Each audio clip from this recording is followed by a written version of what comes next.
جی ہاں، دوسری جو شرط ہے وہ یہ ہے کہ وہ خون جو عورتیں 60 برس پورے ہونے کے بعد دیکھتی ہیں،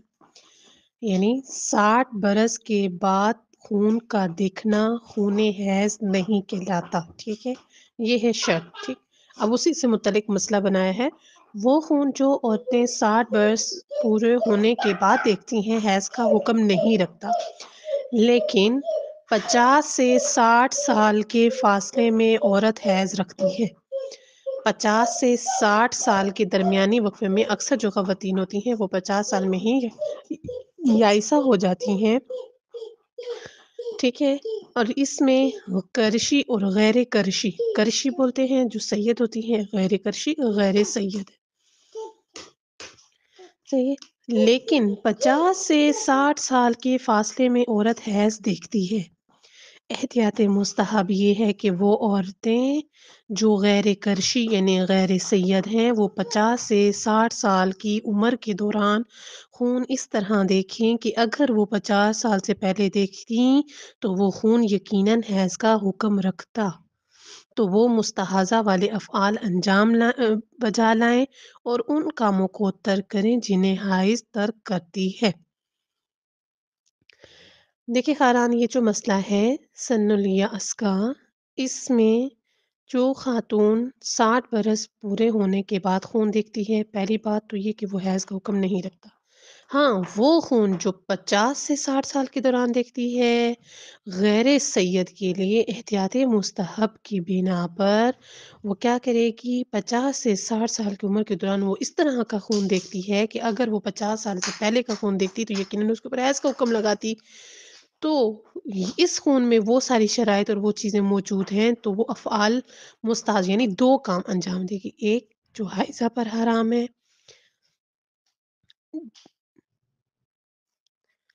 جو چیزیں حائضہ پر حرام ہیں ان کو ترک کرے گی، ان کو نہیں کرے گی، جو مستحاضہ والے افعال ہیں ان کو بجا لائے گی، ٹھیک ہے۔ مستحاضہ والے ہم پہلے پڑھ چکے ہیں، اگر وہ خون دیکھے گی اس کی خون کی نوعیت کیا ہے، اگر وہ کلیلہ ہے تو کلیلہ والے افعال انجام دے گی، مستوسطہ ہے تو مستوسطہ والے افعال انجام دے گی، کثیرہ ہے تو کثیرہ والے انجام دے گی،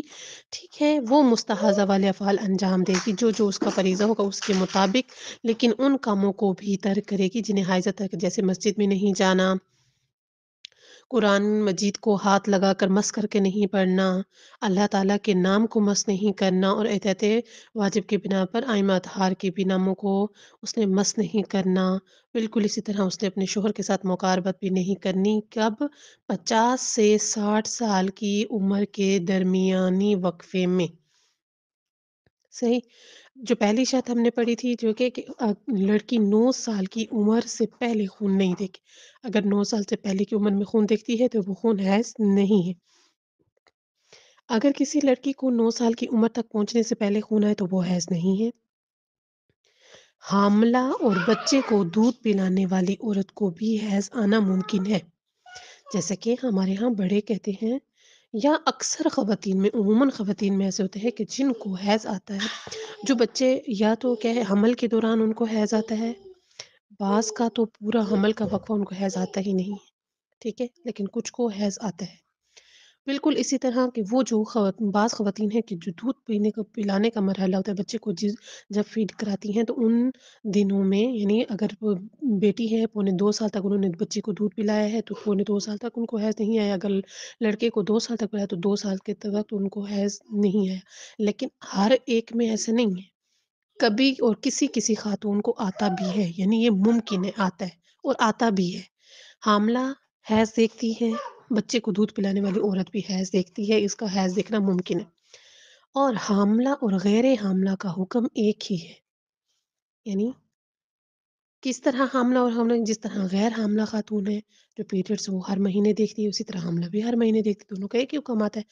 ہاں، اگر حاملہ عورت اپنی عادت کے ایام شروع ہونے کے 20 روز بعد،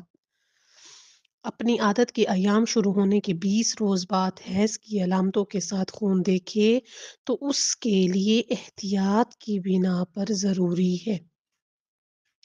آگے ہم پڑھیں گے کہ حیض کی شرائط میں سے ہے 2